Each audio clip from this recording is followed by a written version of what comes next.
One, two, three, go. Happy birthday, Chipa. ဒီဘူပါလေးရဲ့အသက်တာနဲ့ကျွန်တော်ရှင်ကြည့်တဲ့အခါမှာဘာတွေ့လဲဆိုလို့ရှိရင်ကျွန်တော်တို့လူရဲ့အသက်တာမှာကျွန်တော်တို့ရဲ့ဒီရရှိတဲ့ကျွန်တော်တို့လုပ်တဲ့အရာတွေကိုပျော်ရွှင်ရွှင်နဲ့အသုံးပြုဖို့အတွက်ပေါ့နော်ဘုရားသခင်ရဲ့လို့ရှိတယ်ဒီလိုဆိုတော့ဘုရားသခင်ရဲ့လူရဲ့နှလုံးသားထဲမှာထာဝရတည်တဲ့အရာထားတယ်လို့ပြောတယ်ဆိုတော့ this is what I see in him right there because many things like through ဘဝမှာပေါ့နော်ဒီခင်မီကြောင့်လည်းသူကတကယ့်ကိုဆွတ်စားခဲ့ရတယ်ဒါပေမဲ့သူ့ဘဝတတာမှာတည့်တဲ့အခါမှာထာဝရကိုမြင်ပြီးမှပေါ့နော်ပြောဆိုခြင်းကိုတော့ဘူးလို့ရတရားဥစ္စာပရမပေါ့နော်အသက်တာထဲမှာဘုရားသခင်ကကျွန်တော်တို့ကိုဘယ်လိုပုံသွင်းနေလဲဆိုတာလေနော်ဒီကျွန်တော်အသက်တာထဲမှာအခုဒီမှာထိုင်နေတဲ့မိတ်ဆွေငယ်ချင်းမိသားစုအားလုံးရဲ့လာဖန်ဆင်းပေးမှုအများကြီးကိုကျွန်တော်အနည်းငယ်ရှင်းလို့ပါတယ်ဥစ္စာပရမမျိုးမျိုးလည်းအထူးကျေးဇူးတင်လို့ရတယ်ဒီကျွန်တော်အန်ဒရိုမီတိုင်းအနည်းနဲ့တတိယလာပါလဲဆိုတော့ယူဂါဇာတော့ကနံကယူဂါဇာပရမ5 years ကပါတော့အဲ့ဒီ5 years go ประกันยาละ กันเทียบกันไหมนะยา အမိကြောင်လားအဲ့ဒါမမီးနော်အဲ့ဒီပရမ5 years ကလာတယ် paper တော့ကစီတိလို့တယ်ဝါရမ်းကျင်း yeah ပရမဘိုင်းမှာဒီယူဂါဇာတော့ဘယ်ရကျင်းမလို့ဒီဟိုပေးတာလေကျွန်တော်စုပ်ဖြဲချင်တယ်ဒီအစစ်စစ်တက်လာတယ်အဲအခုက25နှစ်ပြည့်ပြီဒီနေ့ဆိုပြီးတော့ bronze ရဲ့ bronze ပဲလားအဲ့ဒါပြည့်လို့လည်းမရဘူးပြည့်လည်းမပြည့်ချင်တော့ပြည့်လည်းမပေးတော့ထိုင်တော့ရှိထိုင်တော့ဘုရားကပြန်ပြင်ဆင်မှုကျွန်တော်တို့ကဒါဟိုအဝေးကြီးကိုမပြင်လို့နော်အခုချင်းဒီနေ့အဲ့လိုလာပါရစင်ပေးရတယ်ရှင်မရဲ့ကျေးဇူးကြောင့်နော်ရှင်မရဲ့ဗျာမိသားစုတကယ်ချင်းတွေရအဲ့လိုလုပ်ပေးတာဆိုတော့ကျွန်တော်ကဟိုဟောတာဟာငါလည်းတော့ဟိုချစ်ကြပါလားပေါ့နော်ဒီနေ့ကိုထူးတဲ့ကျေးဇူးတင်တယ်အခုကဒီလိုမြင်လာတဲ့အလားစင်လေးဖြစ်တယ်လို့မမြင်နိုင်တဲ့ဟို visible invisible tangible intangible အလားပါများစွာနော်သူကပါတီဖြစ်ပြီးတဲ့စင်ပြည့်နေတာဟုတ်ပါတယ်ဒီအရေးကျေးဇူးတင်ပါလေအဲ့ဒီဟန်စာပြီးခိုင်းတယ်ဆိုတော့တိုင်းကိုချစ်ပါတယ်ဒါမဲ့လည်းတိုင်းကိုချစ်လို့ကျွန်တော်တော့ကောက်ပဲဆိုတော့နောက်ပိုင်းတရားကျင့်လို့ရှိတော့ဟာတတိယဆက်ကောင်းပါနော်အဲ့တော့ဆိုရင်ကြားကြဆက်ပြီးနော်ဟို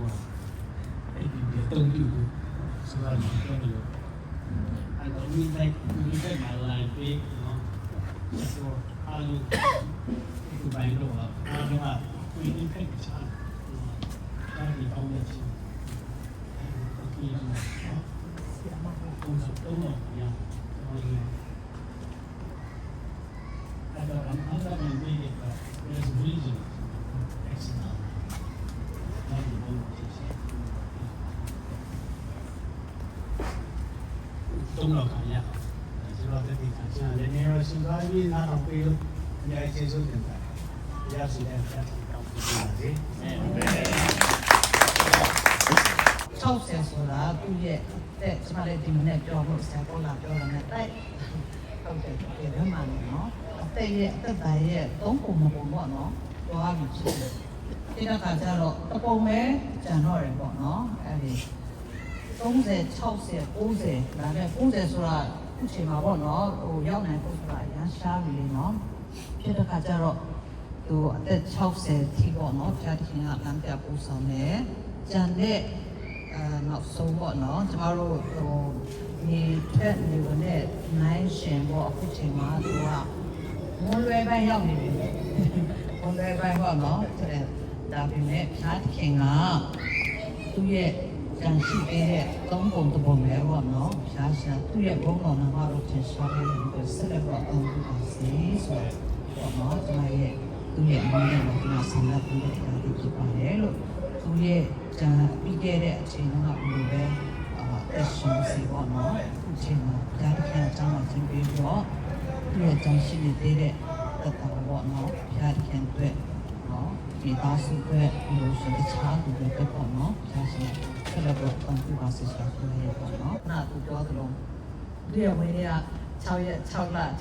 66ဒီနေ့က6ရက်6လ2026မှာ60ပြည့်တယ်ဆိုတော့ဒီကကြတော့သူလည်း excited ခါရဲဆန်ဆိုလို့လည်းပတ်သေးတွေပါလို့တာသိတော့မလားခေါက်လည်းတာ excited သူလားဘလုံးဝဲလာဆိုရပြောတယ်တည်ရမင်းညတည်းကသူလည်းတောင်းသူငယ်ညပြန်လာတယ်ပြန်လာတော့စားပြောတယ်ဘလုံးလေးကြည့်တော့သူလည်းပြောနေတာအဲ့ဒါဖြစ်တဲ့ခါကျတော့သူလည်းဒီခေါက်ပြပါပြပါနော်ကျန်ပါပြသူလည်းအရင်ပြောတယ်ကျွန်မအနေနဲ့တော့ဒီသူ့ပတ်သေးဘာလဲလက်ဆောင်ထုတ်ပြတော့မပေးတော့ဒီဟိုကပေးပါဟိုကပေးပါ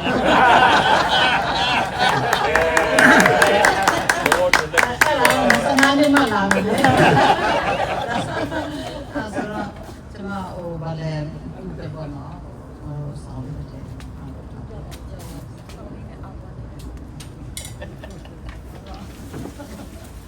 တယ်ဆောင်လေးနဲ့အောင်ပါမယ်ဆက်ပြီးပြန်ပြင်ချင်လာရှင်းပါလားအော်ဟလာအောင်ပါအဝရတီတီပါ1 2 3 sama မချင်တော့ဘူးတော့ဆန်ငါဟိုဘာလဲဟိုမှလာမယ်လေဒီရတယ်သူရှယ်တဲ့ပါလို့လက် solution တော့ကျွန်တော်ပုံစံပြောခိုင်းတယ်လေပေါ့နော်အခုချိန်မှာဆိုတော့ပေါ့နော်သူ့အေးသူ့ဝေးပေးတဲ့မိခင်ရှင်တော့အရင်ကမှဖြစ်တယ်ပေါ့နော်ဒါနဲ့သူနေတယ်ပေါ့နော်ကျွန်တော်အားလုံးသိကြတယ်ပေါ့နော်အမေလည်းကျွန်တော်တို့ထားခဲ့ပြီးအဖေလည်းပေါ့နော်ထားခဲ့ပြီးကျွန်တော်ဘက်ကလည်းအဖေလည်းမရှိအောင်ဆိုတော့ကျွန်တော်တို့ညရဲ့မိဘတွေတက်နေပဲရှိတော့တာတဲ့ခါကျတော့မိသားစုအချိန်အတူလုပ်ပေးချင်ရှိတယ်တဲ့တော့ဒါဆိုတော့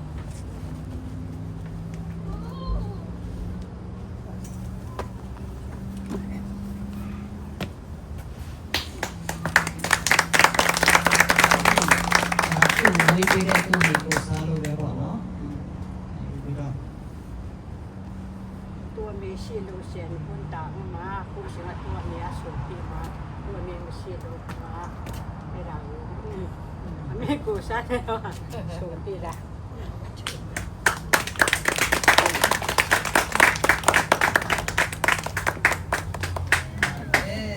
นั่งไม่ต้องหรอกเนี่ยชาอันนี้กูสานาคนที่ว่าဒီတော့အဲ့ဒါပါပဲလို့ပြင်ခဏလေးကြာရင်ပေါ့နော်ပတိကိခတဲ့ခါကြာရင်သူငယ်ချင်းနေနဲ့ပဲကတ်ခိုင်းတယ်ကျွန်တော်တို့ပါတော့ပေါ့နော်ငယ်ချင်းကောင်းနေတဲ့အဲ့ဒါကိုဒီကားတော့မမြတ်တော့ပေါ့နော်အဲ့ဒါဖြစ်တယ်ပြီးရင်ဟိုပါတယ်ဟိုကတော့လက်ဆောင်တော့မဟုတ်ဘူးဒါနဲ့ဟိုသူရဲ့ကျေးဇူးပြုတော့အသက်60ကျော်တယ်မတက်ရပေးပါလို့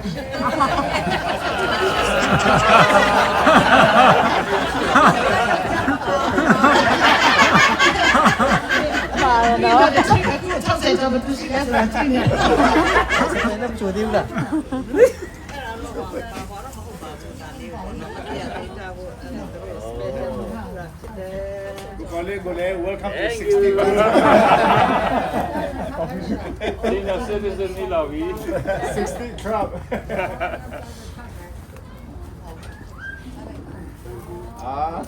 ကျွန်တော်တခါကဟာဝိုင်ရောက်သွားတယ်လို့ပဲ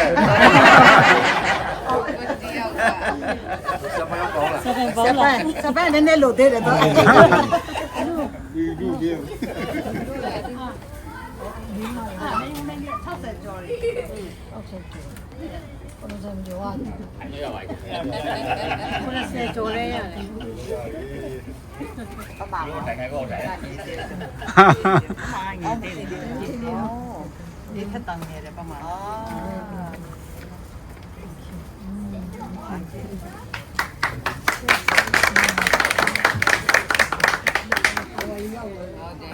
ာဝေးကတဲ့ကကြနော်ဆရာဝေးကတဲ့ရတယ်လူပဲတော့မလို့ချင်သေးဘူးရ တော်ချင်သေးဝါရောက်နေ ကိုမြန်မာပြည်မှာမွေးတယ်ဆိုတော့ကိုကြော်တော့ပြီ တကယ်ပြန်အဲ့ဒါကြတော့ဟိုကကခရရောမယ်ကျေးဇူးများတင်တယ်နော်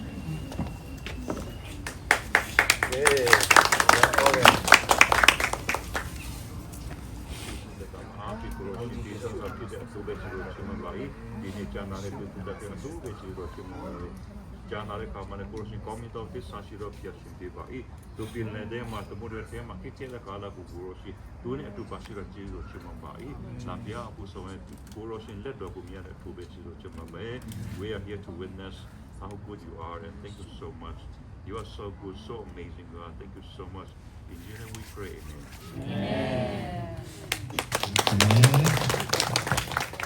Samahara tu sanda ibe jono preda sanda ko mafi si pi.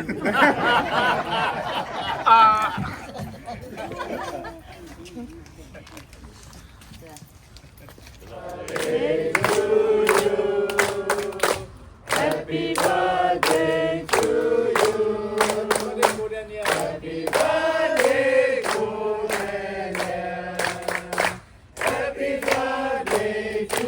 you Happy birthday to you Happy birthday to you Happy birthday to Pauline Happy birthday to you May God bless you always May God bless you always May God bless you forever May God bless you always. 1, 2, 3.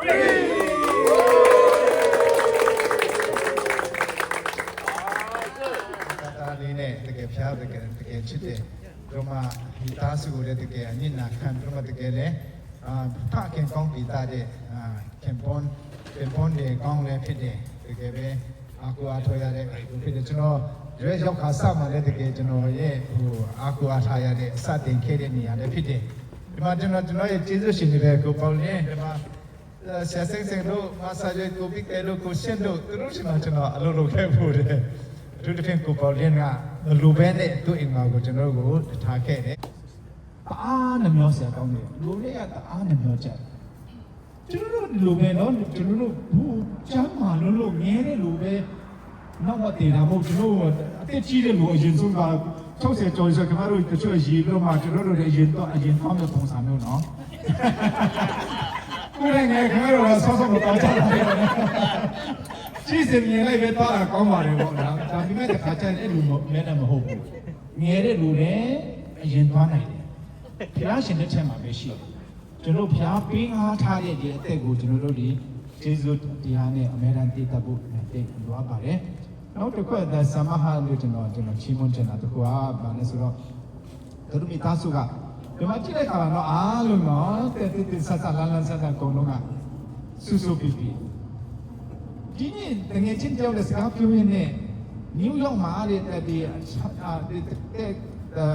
ကဘာနားတော့ခေါ်မယ်ရင်းနေဆန်တော့ချင်မှာ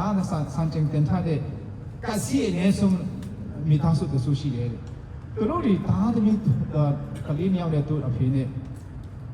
ကလေးတွေတော့မှအင်ထောင်မပြုတ်ခိုင်းကြဘူးမပြုတ်ခိုင်းပဲနဲ့မပြုတ်ရင်ဘောစားတဲ့ကြအမွေဥစ္စာတွေသူများလက်ထဲပါတော့မှဆိုလို့ဆိုသူတို့ဒီချီတာပြမအစားစားတွေတော့မှဟို expire ဖြစ်တဲ့ဟာတွေလောက်ပဲလိုက်ဝယ်ပြီး discount free ရတဲ့ဟာတွေပဲလိုက်စုပြမအနာပဲစားပြမပတ်စံမတုံးရဘူးပေါ့ပေသွားတဲ့ခါမှာ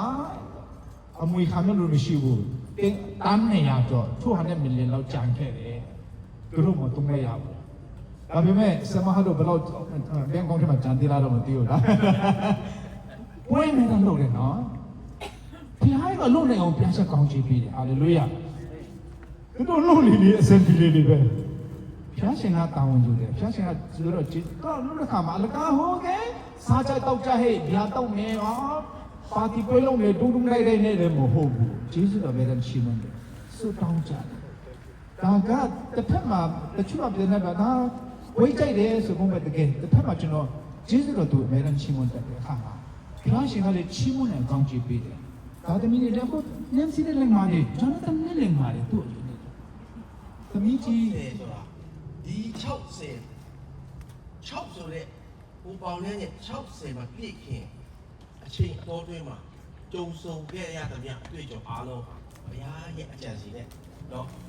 အခက်ခဲတစ်ခုတိုင်းအောင်မြင်ခြင်းပေးခဲ့တာဘုရားနာမတော်ကိုကြည့်လို့ဖြစ်တယ်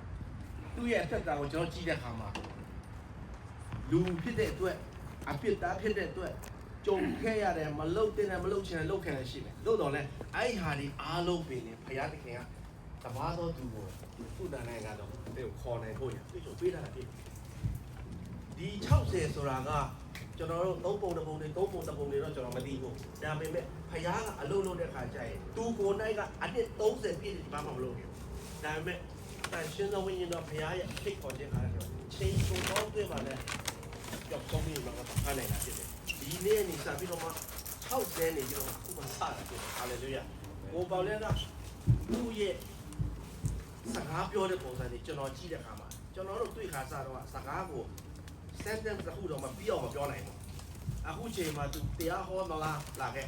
စကားပြောမလားဟိုနေ့ဆိုလက်ပြဝင်းနေကျင်းပတာကျွန်တော်ဒီကိုဟောဟုတ်တယ်လားဆွမ်းလာချင်လာတော့ဘယ်နဲ့ရပြချက်ထားတယ်လဲပေါ့မဟုတ်ဘူးဒါပေမဲ့သူ့ရဲ့နှလုံးသားနဲ့ထွက်လာတယ်ဘုရားကောင်းတဲ့ရှင်ကထွက်လာတယ်ဒါကြောင့်ဘုရားကောင်းတဲ့ရှင်ကအခု60နံပါတ်60ထွက်လာတယ်အဲလစ်ဘက်လက်သူ့ရဲ့ကိုအချက်တွေသူ့ရဲ့ဆူတောင်းတဲ့စောင့်နေတဲ့အချိန်ပြေးလာတဲ့ခါကျရင်ပေါ်ထုတ်လာတယ်လို့ပဲဟိုပေါင်လေးကလည်းနံပါတ်6ဆိုတာကဘာမှမကောင်းတာမဟုတ်ဘူးနံပါတ်6ပါကျွန်တော်တွေးဆိုကြော်မဲ့ချင်းဘုရားကောင်းမဲ့တဲ့အကြောင်းပြောမဲ့ချင်းဘုရားကောင်းချီလို့ညီပြတဲ့ချင်းဖြစ်တယ်သူကြုံခွင့်တွေ့ခဲ့တဲ့မြတ်ကျွန်တော်အားလုံးကမကြုံရဘူးဒါဆိုရင်ဘယ်လိုပုံစံနဲ့စာအုပ်ဖတ်ပြီးတော့မှကျွန်တော်သူများကိုသွားပေးတယ်ဟိုပေါင်လေးကသူ့အသက်တာနဲ့သွားပေးလို့ရတယ်ဟိုပေါင်ကခက်ခဲတော့ဒီဘယ်လိုကောင်းမလဲတော့နေတဲ့အခြေအနေနေပြီးတော့မှဆွဲတင်လာမဲ့လူလိုတဲ့ခါကျရင်သူ့မှာရှင်းတယ်ပြောစရာရှိတယ်ဘုရားသခင်ရဲ့အကြံစီကဒီနေ့မှာကျွန်တော်ကြည့်တဲ့အခါမှာအယံအောင်ဆိုသူ့ရဲ့အထူးခြားချက်ကဘာလဲဆိုတော့သူကဘယ်တော့မှစိတ်ဆိုးသူ့ရဲ့ထူးခြားချက်ကအင်မတန်မှလူနဲ့လည်းအင်မတန်မှဘယ်လိုခေါ်မလဲအော်တယ်ဟောက်တယ်ဟစ်တယ်စိတ်ဆိုးတယ်ဆိုတာကျွန်တော်25နှစ်ရှိပြီ25နှစ်ကျော်ပြီမတွေ့ဘူး ပုံတယ်နဲ့ဆရာမတို့ဒီသားစုကိုလည်းအောက်ကြည့်ပြီးတော့ဒီလိုပါပုံတယ်နဲ့ဒီသားစုကိုလည်းစစတဲ့ပတ်သက်ပြီးတော့လည်းပြရပါလေအဲ့ဒါပြီးတော့ပုံတယ်နဲ့လည်းဒီဝယ်ဖြစ်တယ်ရောင်းဖြစ်တယ်ဆိုတော့ပုံတယ်နဲ့ဒီသားစုနဲ့ကျေရအောင်ပါပြီးတော့ဒီပါဝင်ကြည့်ပါတော့ကျေးဇူးတင်ပါတယ်ဒီသားတွေတော့အချိန်ဝေးတော့မပြောတော့ပါဘူးဆိုတော့အားရလည်းပြောတော့ပါတယ်ဆိုကျေးဇူးတင်ပါတယ်那把那个多把来说，但如果 respect 的，都没说 respect 的事。你看年了这些，在这个批到，我妈来都是谁的？都嘛都听了嘛都，都嘛都把来后，是不？我都单独来呗，都是谁？哎，阿拉这个都养我这个起居来路，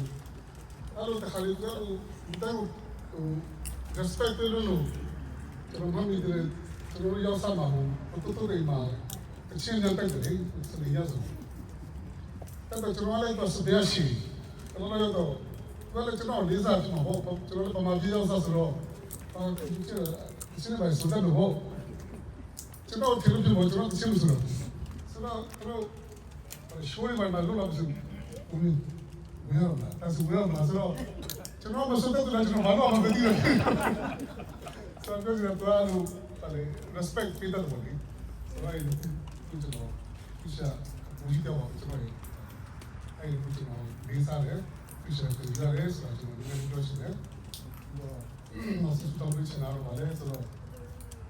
ဒီချောဆန်တဲ့စာပြီးတော့မြေတီရတဲ့ celebration ဒီချမ်းသာမှာနဲ့ celebration တော့လည်းပါစေလို့ပြောရှင်ရဲ့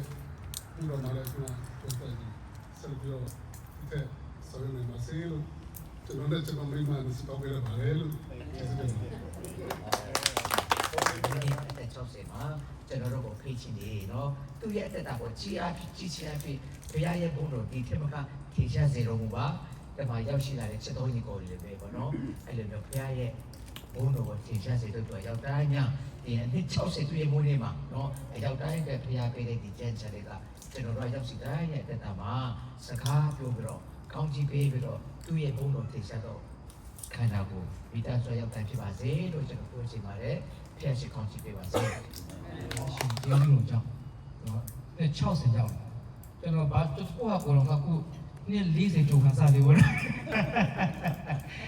ငါးစင်တော့ကတ်နေပြီ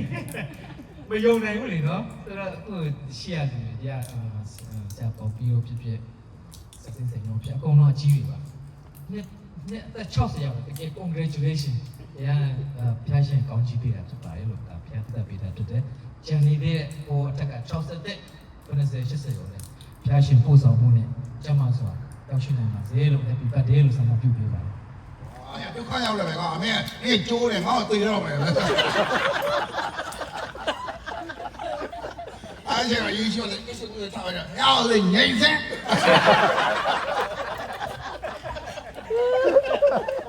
哎呦我啊，别瞎毛子都掉好了的，鸟。我说我们在这地方呢，打一样的，哗，都我一样的。俺那路二这个叫，老板们都变这地方的。啊，爱情嘛的呀，就不离是开了，哪了，我也，啊这边哪样了还叫，啊多嘞，优秀年轻人，这边没得，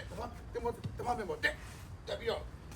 啊，我优秀多了呀，包了几家了。你家有没有哪呀？那我们我这不啊，别莫嘛得，优秀啊，你这个经历了多了。我嘛好讲的些啥？对，技术咱们技术对。哎，这边哪样还叫？呀，我被你生哪个的？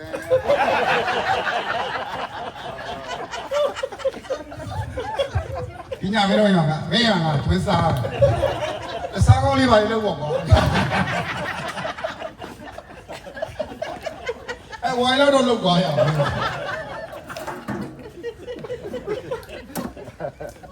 我们在有，我来老嘛，没搞得路，拉来。我们这个，在我来老拉路过，没有没进来，不是不是。我拉路过了。မတန်ရစ်ပတ်ပေးခြင်းတဲ့ပကံကိုဆံခွက်ကိုဆေးတော့မယ်ရေထည့်လိုက်တဲ့အခါမှာအဲ့ဒီမိုက်ကြီးအကုန်လုံးကထွက်သွားတယ်မဆေးရသေးဘူးဆပ်ပြနိုင်မဆေးခင်အကုန်ထွက်သွားတယ်အဲ့ဒီမှာကျွန်တော်မျက်စိထဲမှာမြင်ရင်းနဲ့ကျွန်တော်ခုနမေးရတဲ့မေးခွန်းဘယ်လိုကျွန်တော်တန့်ရှင်းအောင်လုပ်အောင်မလဲဆိုတော့ဟာကျွန်တော်ခေါင်းထဲမှာချက်ချင်းပေါ်လာတယ်ဖြေရပါလဲဆိုကျွန်တော်တို့နေ့စဉ်မှာနော်မိုက်တွေဓာတ်တွေသေးတွေကျွန်တော်ရဲ့ခံွက်တော့ကျွန်တော်ခန္ဓာကိုယ်ခံွက်ကိုမိုက်တွေဓာတ်တွေသေးတွေကျွန်တော်ဒေါသတွေမောဟတွေကျွန်တော်လှုပ်ရှင်တာဟာတွေအကုန်လုံးကျွန်တော်ထည့်နေဒါမှမဟုတ်နှုတ်ကပတ်တော်ဆိုရင်ရေကအဆက်မပြတ် continuously ကြာနေတယ်ဆိုလို့ရှိရင်အဲ့မိုက်တွေဓာတ်တွေကြိုက်တော့ထည့်မရှိတော့ဘူးကြိုက်တော့ထပ်ထည့်မရှိဘူးနောက်ထပ်ထည့်မရှိဘူးအဲ့တော့ကျွန်တော်မြင်လိုက်တာပါလို့ရှိရင်နှုတ်ကပတ်တော်ကိုနော်တန့်ရှင်းစေတော်မူပါဆိုတော့ဟာကျွန်တော်မြင်လိုက်တဲ့ဟာပါလေနှုတ်ကပတ်တော်တစ်ခုတည်းပဲ only one verse အဲ့ဒါကိုအမြဲတမ်းဆင်ခြင်သုံးသပ်နေလို့ရှိရင်အဲ့ဒါနှုတ်ကပတ်တော်ကကျွန်တော်ရဲ့ခန္ဓာကိုယ်ထဲမှာရေကြလို့မြင်ကြတအုပ်လုံးဖတ်ကြအောင်လို့ only one verse ကျွန်တော်နားလည်ခြင်းနဲ့ကျွန်တော်သိတဲ့ဟာကိုအမြဲတမ်းဆင်ခြင်နေရင် discipline တော့ကျွန်တော်ရတဲ့အဖြစ်တော့ခင်ဗျားတို့မှာဝေးရမယ့်သားသမီးကြီးရွှေမျိုးတွေမေးဘယ်လိုဖြစ်မလဲဆိုတော့စဉ်းစားထားရပါလို့ဒီနေ့ဟော်လင်းတဲ့60ပြည့်နေမှာပတ်တယ်ဒီစကားကိုပြောတယ်။ Okay တူကြ ယောက်ျားလေးကိုတိခတ်ပေးတဲ့အတွက်လည်းကျေးဇူးတင်တယ်။ဆိုမဲတဲ့။ဟောဆိုမဲတဲ့။ Okay. ကလာချင်းဆိုလေဆိုတယ်ပြီးတော့လေဒါက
2027မှာလည်းပဲ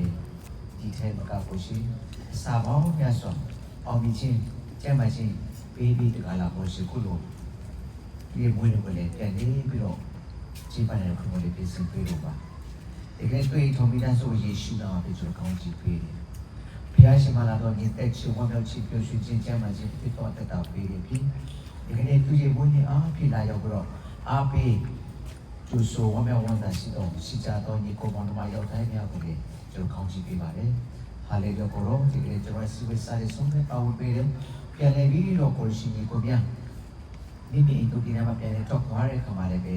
လမ်းနဲ့အခက်အခဲပါမှမရှိမိမိနေအရောက်တော့အရောက်စီတဲ့ကိုပို့ဆောင်ပါမယ်အကြောင်းကျေးဇူးကိုတော့ပါဝချီမွန်ဒီယေရှုနာမအားဖြင့်ဆုတောင်းဆက်ကပါရပါ Thank you.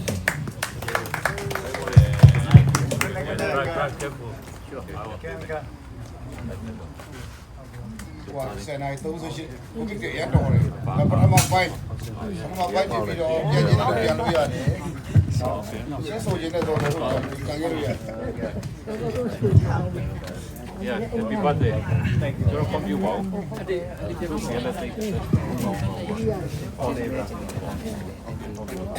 Yeah, my phone is.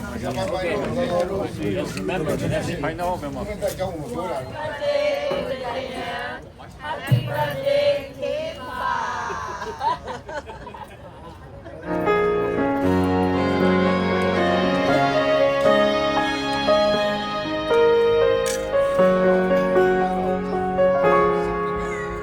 Kahin ko ka vete nung say aha ngayon hatsat na le boy na hohin nitin ay kim vel ay panpidin nay laubangin nung sung aho ziyin pagkangay na vang hiya hing zingyen din pa kaya pa pene oh kay din na pa kalam pisao sin lang hi dòng lệ hít chỉ có hết dinh ai vẫn phi dinh nhẹ anh ai luôn dinh ai oh kay din pa kaya pa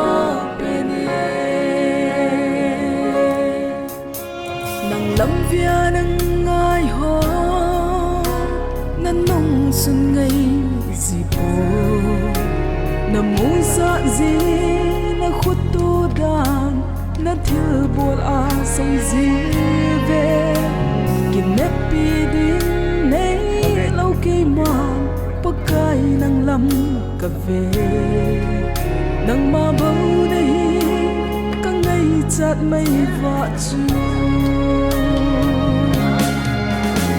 din pa kaya pa pene oh din na pa de kalam pisao sin lang hi dòng lệ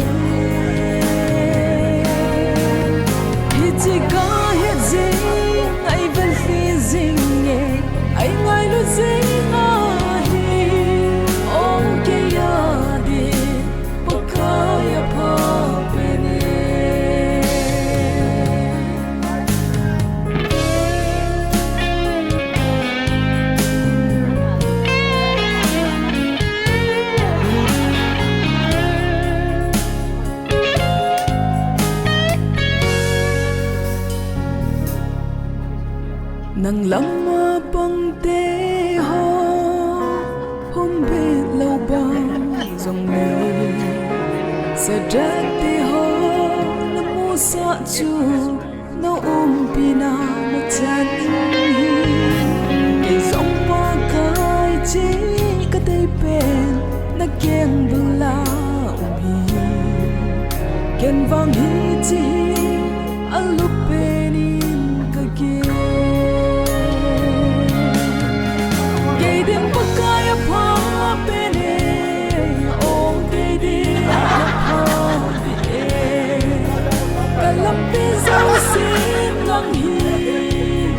dòng lệ hết chỉ có hết gì ai vẫn phi dinh nhẹ ai ngại lúc gì mà hi ôm cái ya đi bất cứ ya pa bên cái đến bất cứ ya pa bên ôm cái đi ya pa lòng đi dấu xin lặng hi dòng lệ thì chỉ có hết gì ai vẫn phi dinh nhẹ ai ngại lúc gì mà hi ôm cái ya đi bất cứ ya pa hết chỉ có hết gì ai vẫn phi dinh nhẹ ai ngại lúc gì